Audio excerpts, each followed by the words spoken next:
کل میرا بینک جانا ہوا کسی کام سے تو وہ بار بار کہنے لگے چائے منگوائیں چائے منگوائیں چائے منگوائیں. میں نے کہا نہیں بھائی چائے نہیں منگوائیں, میں تو چائے ویسے بھی نہیں پیتا. تو انہوں نے کہا اصل میں اس وجہ سے نہیں پی رہے کہ بینک کی ہے نا. میں نے کہا جی اس وجہ سے, ویسے بھی نہیں پی رہا لیکن اس وجہ سے بھی نہیں پی رہا کہ بینک کی ہے. تو کیوں بھائی, پابندی لگائی ہے نا اللہ نے. بینک اب یہاں اشکال در اشکال, لوگ کہتے ہیں تو سارا پیسہ ہی بینکوں سے آ رہا ہے پھر سب کچھ ہی حرام ہو جانا چاہیے. یہ بات خوب یاد رکھیں, بینک میں 2 قسم کے اماؤنٹ ہوتے ہیں. ایک تو وہ اکاؤنٹ ہوتے ہیں جو آپ لوگوں نے, میں نے اور آپ نے کھولے ہوئے ہوں, رکھے ہوئے ہوں, اس میں پیسے, وہ حلال بچتوں سے لوگوں نے پیسے رکھے ہوتے ہیں, سمجھ رہے ہیں. اس پہ جو بینک سود دیتا ہے آپ کو وہ حرام رقم ہوتی ہے, سمجھ رہے ہیں. اسی طرح بینک میں حرام رقم کا ریشو بہت تھوڑا ہوتا ہے. بینک جب لوگوں کو قرض دیتا ہے وہ لوگوں کی حلال بچتیں اٹھا کے دے دیتا ہے, وہ حلال ہوتی ہیں. اسی وجہ سے وہ کمپنیاں جو وہ بھی حلال ہیں. کمپنیاں, لوگ کہتے ہیں نا, تو جتنی کمپنیاں چل رہی ہیں سب بینکوں سے قرضہ لے کے چل رہی ہیں. تو وہ جو بینکوں سے انہوں نے قرضہ لیا ہے وہ رقمیں حلال تھیں, وہ حرام نہیں ہیں, وہ سود کی رقمیں نہیں ہیں. سود وہ رقم ہوگی جو یہ کمپنیاں بینک کو دیں گی. سمجھ میں آ رہی ہے بات. وہ 2% 3% ہوتی ہیں, تو وہ سود کی رقم حرام ہوتی ہے. اس رقم سے جو کچھ خریدا جائے گا یا کمپنی بنائی جائے گی یا جہاں وہ انویسٹ کیا جائے گا وہ آمدن کیا ہوگی, حرام ہوگی. تو کمپنیاں جو بینک سے قرضہ لے کے پروڈکٹ بناتی ہیں وہ پروڈکٹ حرام نہیں ہوتی, اس وجہ سے کہ وہ لوگوں کی حلال رقمیں بینک اٹھا کے ان کو دے دیتا ہے. البتہ کمپنی کے لیے بینک سے قرضہ لینا بہرحال حرام ہے, کیونکہ آپ صلی اللہ علیہ وسلم نے سود لینے والے پر, سود دینے والے پر, سودی لین دین میں گواہ بننے والے پر اور سودی معاملات کو لکھنے والے پر, چاروں پر لعنت فرمائی ہے. تو یہ چونکہ لعنتی عمل ہے, گناہ ضرور ہے, مگر اس میں حرام رقم کون سی ہوتی ہے, حلال کون سی ہوتی ہے, اس کو مکس نہیں کرنا چاہیے. لوگ کہتے ہیں یہ تو ہر آدمی سود کھا رہا ہے, بچنا ممکن نہیں ہے. کیوں ممکن نہیں ہے بھائی؟ تو پھر سوال پیدا ہو گیا کہ پھر جو بینک والے چائے پلاتے ہیں وہ بھی تو زیادہ تر حلال رقمیں ہیں, وہ بھی حلال ہونی چاہیے. وہ حلال اس لیے نہیں ہے کہ وہ بینک والا چائے اپنے پیسوں سے پلا رہا ہوتا ہے, تو چونکہ اس کی جاب جائز نہیں ہے, جاب جائز نہیں ہے, تو جاب کے عوض میں جو تنخواہ ملے گی, اگرچہ وہ تنخواہ حلال پیسوں سے ہوگی, بینک مشترکہ اکاؤنٹ میں سے اٹھا کے پیسے دیتا ہے نا اس کو, تو وہ حلال رقم بینک پیسے دے رہا ہے, مگر دیکھ جس کام کے عوض میں رہا ہے وہ کام کیا ہے, غلط. کسی بھی پیسے کے حرام ہونے کی 2 وجہ ہوتی ہیں, تھوڑے تھوڑے مسائل بھی سیکھ لینا.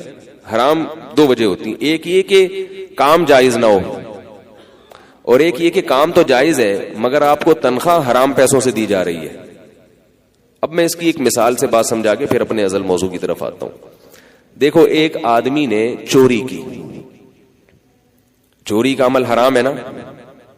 اس چوری کے بدلے میں جس کے لیے چوری کی اس نے اس کو اپنے حلال پیسوں میں سے, خون پسینے کی کمائی میں سے 50 روپے پکڑا دیے. کس خوشی میں پکڑا ہے کہ تم نے میرے لیے کیا کیا ہے, چوری کی ہے. تو چور کے لیے یہ پیسے حلال ہوں گے؟ نہیں, کیونکہ وہ پیسے تو حلال پیسوں میں سے دے رہا ہے, مگر کام جو چور نے کیا وہ غلط کیا. تو غلط کام کے بدلے میں جو پیسے مل رہے ہیں چاہے وہ حلال پیسے ہی ہوں, چور کے لیے کیا بن جائیں گے, وہ حرام. جب چور کی ملکیت میں آ گئے تو اب سب کے لیے حرام ہو گئے, سمجھ رہے ہیں. اور ایک یہ ہے کہ چور نے کہیں سے 50 روپے چرائے, اب چور نے کسی کے ذمہ کام لگایا کہ تم میرا یہ کام کر دو جو حلال کام ہے اور میں تمہیں 50 روپے دوں گا. اب چور وہی 50 روپے اٹھا کے آپ کو دے رہا ہے, تو یہ بھی آپ کے لیے کیا ہے, حرام ہے, کیونکہ کام تو آپ جائز کر رہے ہیں, لیکن جو پیسے تھے نا چور کے پاس وہ پیسے کیا تھے, حرام کے تھے. سمجھ رہے ہیں؟ اگر حلال و حرام مکس ہو جائے, مثلا ایک آدمی چور بھی ہے اور کچھ جائز کام بھی کرتا ہے, گڑھے بھی کھودتا ہے, کنواں بھی کھودتا ہے, تو 50 روپے حرام کے آئے اور ادھر سے 50 روپے حلال کے آئے, یا اور بھی پیسے حلال کے آئے, مکس کر دیے. پھر وہ چور کہہ رہا ہے کہ آپ میرے بچوں کو ٹیوشن پڑھائیں, میں آپ کو تنخواہ دوں گا. آپ نے چور کے بچوں کو ٹیوشن پڑھایا تو ٹیوشن تو پڑھانا جائز ہے نا, چاہے چور کا بچہ ہو, کیا خیال ہے, یا ڈاکو کا بچہ ہو, بلکہ ثواب ہے, ہو سکتا ہے یہ بچہ آپ کے ٹیوشن کی وجہ سے چوری نہ کرے. تو اب چور نے اس رقم سے چرا لیا. اسلام میں تجارت کے اپنے اصول ہیں, اس طرح سے تجارت کرو گے تو حلال ہے, اس طرح سے تجارت نہیں کرو گے تو چاہے سامنے والا راضی ہو تو بھی آپ کے لیے یہ رقم کیا ہو جائے گی, حرام ہو جائے گی. آپ نے کسی کو انویسٹمنٹ کے لیے پیسہ دیا, 50,000 روپے دیے, آپ نے کہا جتنا کماؤ گے تو جو میں نے انویسٹمنٹ کے لیے 50,000 روپے دیے ہیں, اس 50,000 کا 5% لوں گا میں آپ سے.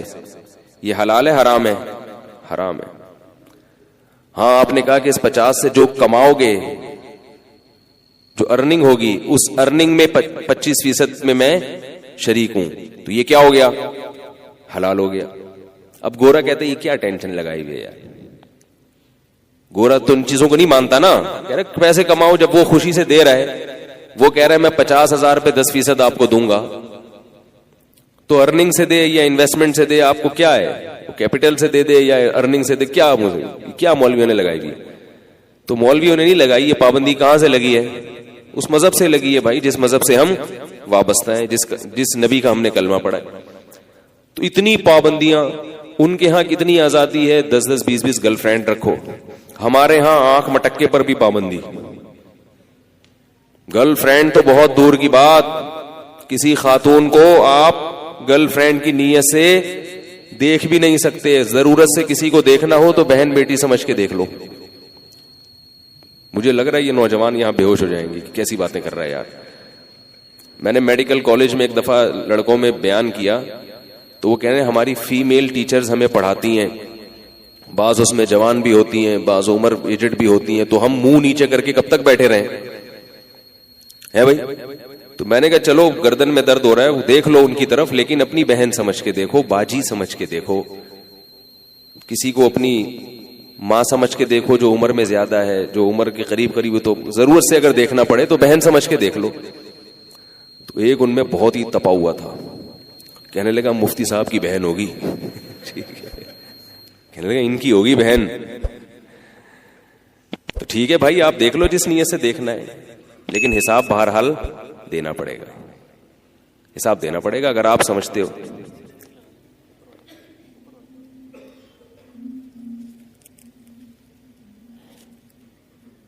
کیا ہو گیا اس کو,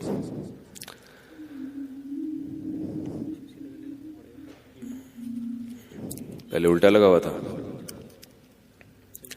تو کتنی سخت پابندیاں لگا دی نا اسلام نے. نظر کی حفاظت آپ نہیں دیکھ سکتے, اجازت نہیں ہے. اپنی والدہ کو دیکھیں, اپنی سگی بہن کو دیکھیں, اپنی سگی خالہ کو دیکھیں, نانی کو دیکھیں, بس بھانجی کو دیکھیں, بھتیجی کو دیکھیں. باقی جو پورے محلے کی انٹیاں ہیں وہ آپ کی کچھ بھی نہیں لگتی. تو انٹرٹینمنٹ تو ساری ختم نا, یہ کیا زندگی کی بہاریں ختم. کچھ رشتہ داری جوڑنی پڑے گی. نبی نے فرمایا کہ رشتہ داری جو ہے نا اللہ کے عرش کے نیچے لٹکتی ہے اور دعا مانگتی ہے, من وصلنی وصلہ اللہ, جو مجھے جوڑے گا تو اللہ اس کو جوڑے گا, جو مجھے توڑے گا تو اللہ بھی اس کو توڑ دے گا. قرآن میں جگہ جگہ ہے. تم اور بہت ساری چیزیں ہیں, میں اصل بات کی طرف آتا ہوں جو سمجھانا چاہ رہا ہوں. اتنی ساری پابندیاں. اب دیکھو کسی کے بوڑھے والدین ہوں تو وہ ان کو چھوڑ کے نہیں جا سکتا اگر وہ خدمت کے محتاج ہیں.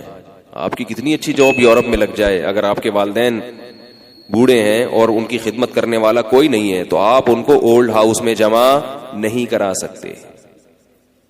آپ کو قربانی دینی پڑے گی ان کے لیے, آپ کو ان کی خدمت کرنی پڑے گی. بعض لوگوں کے والدین کوما میں چلے گئے, باپ یا ماں 10-10 سال بستر پہ پڑے رہتے ہیں, وہیں قضائے حاجت. آپ ان کو چھوڑ کے نہیں جا سکتے, آپ کو ان کی خدمت کرنی پڑے گی. اگر نہیں کی, ناک منہ چڑھایا ان کی خدمت سے, پیشانی پہ لکیریں آئی, ان لکیروں کا قیامت کے دن حساب دینا پڑے گا. اللہ کہے گا کیوں آ رہی ہیں تمہاری پیشانی پہ لکیریں. اور والدین کی خدمت احسان سمجھ کے نہ کیا کریں. بعض لوگ یہ بھی ہیں کہ ہم تو ابا کی ماشاءاللہ بڑی خدمت کرتے ہیں. آپ ان کا بدلہ نہیں ادا چکا سکتے, جتنی مرضی خدمت کر لیں. یہ تو اللہ نے اپنے فضل سے ایک ثواب رکھ دیا کہ میں بہت ثواب دوں گا، لیکن اللہ ثواب نہ بھی دیتا تو یہ تو ذمہ داری ہے، کرنا ہے، جسے ہم کہتے ہیں نا تمہارے باپ کو بھی یہ کام کرنا پڑے گا. جب دھمکی دی جاتی ہے نا، یہ تو آپ کے کہتے ہیں نا لوگ، جب تمہارے تو باپ کو بھی یہ کام کرنا پڑے گا. تو ایک صاحب سے اپنے ابا کی خدمت نہیں ہو رہی، میں نے کہا تمہارے تو باپ کو بھی یہ خدمت کرنی پڑے گی. کہہ رہے میں تو اپنے ابا کی کر رہا ہوں. تو میں نے کہا یہ اسٹائل ہے بھائی، یہ سمجھانے کا کیا ہے، اسٹائل ہے کہ یہ کرنا پڑے گا لازمی، اس میں نو کا آپشن نہیں ہے آپ کے پاس. کتنی بھی ٹینشن ہو، کچھ بھی ہو، کرنا ہے آپ. بیگم چاہے وہ کرنے دے یا نہ کرنے دے، بیگم ناراض ہوتی ہے کہ اماں کی اتنی خدمت کیوں کر رہے ہو، تو کوئی بات نہیں، ہونے دے اس کو. وہ کہتی ہے میں گھر چھوڑ کے جا رہی ہوں، چلی جائے بھائی. بچے رول جائیں گے، رول جائیں. پہلے کون ہے؟ ماں باپ. اس پہ بھی بعض سب خواتین نہیں، ایسا خوف نہیں ہے، اس سے کچھ بھی توقع کی جا سکتی ہے کہ کچھ بھی کر لے گا. وہ اس سے خیر کی توقع نہ رکھیں آپ. اس کی خیر بھی اگر ہے تو یہ بھی کچھ پتہ نہیں کہ کب اس خیر سے یہ یو ٹرن لے لے، کب یہ بدل جائے، پینترا بدل دے اپنا. تو اسلام نے اتنی پابندیاں لگائیں، انٹرٹینمنٹ کے ذرائع ہیں بہت سارے دنیا میں. اس کے اپوزٹ جو دنیا میں نظام چل رہا ہے وہ وہی ہے جو ہندو بھی جس کو فالو کر رہے ہیں، کرسچن بھی جس کو فالو کر رہے ہیں. ان میں تھوڑے تھوڑے اختلافات تو ہیں کہ ہندو بتوں کے سامنے جا کے جھک جائیں گے، عیسائی چرچ چلے جائیں گے، لیکن لائف اسٹائل پوری دنیا کا تقریباً ایک ہی جیسا ہے. ہیپی نیو ایئر سارے مناتے ہیں کہ نہیں مناتے، سوائے چند مولویوں کے اور تبلیغ والوں کے، 4 مہینے چلنے والوں کے. باقی چاہے ہندو ہو، چاہے عیسائی ہو، چاہے یہودی ہو، امریکہ میں رہنے والا ہو، پاکستان میں رہنے والا ہو، سب کیا کرتے ہیں؟ بولو نا بھائی، نیو ایئر مناتے ہیں. اگر ان کو بولا جائے کہ نہیں مناؤ تو کہہ رہے ہیں کیا ہے، خوش ہونے پر بھی کوئی گورنمنٹ کی طرف سے پابندی ہے. مولوی لوگ ہم کو خوش بھی نہیں ہونے دیتے یار. ہے بھائی یار انٹرٹینمنٹ ہے، کیا ہو گیا اگر ہم نے کسی کو ہیپی اور تھوڑا سا پٹاخہ چلا دیا، تھوڑا سا فائر کر دی، تھوڑا سا پٹاخہ پھوڑ دیا، تھوڑا سا انجوائے کر لیا، تھوڑا سا پی لا لیا، تو تھوڑا تھوڑا کر کے آگے بہت زیادہ چلتا ہے نا. تو کیا ہو گیا؟ ویلنٹائن ڈے بنا لیا تو کیا ہو گیا؟ ہم کسی کا دل تو نہیں دکھا رہے. لوگ یہ دلیل دیتے ہیں ہم کسی کا دل تو نہیں دکھا رہے، ہم کسی کی جیب تو نہیں کاٹ رہے، ہم کسی کو دھوکہ تو نہیں دے رہے، ہم تو خوش کر رہے ہیں. تو یاد رکھو یہ جو اسلام نے اتنی پابندیاں لگائی ہیں اور دیگر چیزوں میں پابندیاں ہیں ہی نہیں بالکل بھی، اس کی اصل وجہ یہ ہے کہ اسلام آپ کو حقیقی معنی میں خوش کرنا چاہتا ہے، آپ کو پاکیزہ زندگی دینا چاہتا ہے، دنیا میں بھی اور آخرت میں بھی. فَلَنُحْيِيَنَّهُ حَيَاةً طَيِّبَةً، فرمایا ہم جو لوگ اطاعت کریں گے ہماری شریعت کی، ہمارے حکام کو فالو کریں گے، ہم ان کو دنیا میں بھی پاکیزہ زندگی دیں گے اور آخرت میں بھی پاکیزہ زندگی دیں گے. اصل سکون، اصل اطمینان اسلام کے اور شریعت کے احکام کی اتباع میں ہے. شریعت کی مخالفت میں سکون اور اطمینان نہیں ہے، تھوڑی دیر کی لذت ہے، انٹرٹینمنٹ. آپ یہ جو دیکھیں کہ جتنے غیر مسلم لوگ ہیں یا اسلام کو یا جو مسلمانوں میں بھی شریعت کو فالو نہیں کرتے، ان کو خوش رہنے کے لیے کوئی نہ کوئی بہانہ چاہیے. ان کو خوش رہنے کے لیے کوئی نہ کوئی بہانہ چاہیے. ہر تھوڑے دن کے بعد ان کو کچھ نہ کچھ چاہیے، ورنہ یہ خوش نہیں ہوتے. آج ابا کی سالگرہ ہے، آج امی کی سالگرہ ہے، آج ابو امی کی شادی کی سالگرہ ہے، آج میری سالگرہ ہے، آج فلانے والے کی سالگرہ ہے، آج چاچو کی سالگرہ ہے، آج ماموں کی سالگرہ ہے. آدھا سال تو اسی میں گزر جاتا ہے. فلانے کی سالگرہ ہے، آج منجلی آپی کی سالگرہ ہے، آج انٹی کی سالگرہ ہے، ٹھیک ہے نا، جو پڑوس میں رہتی ہے. آج ہمارے اسکول کی جو ٹیچر ہے ان کی سالگرہ ہے. آپ کا جو ڈیٹ آف برتھ ہے فیس بک کی طرف سے خود بخود آپ کو مبارکبادی کے پیغامات آنا شروع ہو جاتے ہیں. تو سالگرہ ہی ختم نہیں ہو کے دیتی پورے سال. پھر اس میں اگر گرین تڑکا لگا دیں آپ، اس کی بھی خوشی ہے، وہ بھی ایک انٹرٹینمنٹ ہے کہ کھاؤ پیو، تھوڑا سا حضرت کے نام پہ جمع ہو جاؤ. پھر وہ 12 ربیع الاول کی ایک وہ بھی سالگرہ ہی ہے، یوم پیدائش منانا، تو اس میں پھر ایک الگ مزہ ہے. پھر محرم آئے گا تو وہ اپنے الگ مزے ہیں، اس کے مجلسیں ہوتی ہیں، اس میں روتے ہیں دھلاتے ہیں، اور انٹرٹینمنٹ ایک ہلا گلا مجمع. بس کوئی رو کے انجوائے کر رہا ہے، کوئی ہنس کے انجوائے کر رہا ہے. مقصد سب کا ایک ہی ہے، انجوائے کرو لائف. یہ بور زندگی، راتوں کو اکیلے تہجد میں اکیلے رو، یہ کیا بات ہے بھائی؟ اکیلے تنہائی میں بیٹھ کے رو اللہ کے سامنے, یہ کیا ہوئی اس میں تو مزہ تو نہیں آئے گا نا اس میں. ارے بھائی رات کو آپ جب تنہائی میں اکیلے اٹھ کے روئیں گے اللہ کے سامنے اپنے گناہوں پر, تو بس اللہ ہی خوش ہوگا, پبلک کو تو کچھ بھی پتا نہیں چلے گا, کوئی لچھے دار تقریر بھی نہیں ہوگی, کچھ بھی نہیں ہوگا, تو مزہ نہیں آئے گا. ہمیں کیا چاہیے؟ مزہ چاہیے, مزہ, چاہے وہ دین کے نام پہ ہو چاہے وہ دنیا کے نام پہ ہو. تو سالگرہ کے نام پہ, پھر وہ نیو ایئر کا مزہ, پھر کرسمس کا مزہ. اور کمال کی بات ہے, چلیں چھوڑے, میں ابھی جلدی سے وقت کم ہے تو کوشش کرتا ہوں کہ بات سمیٹوں.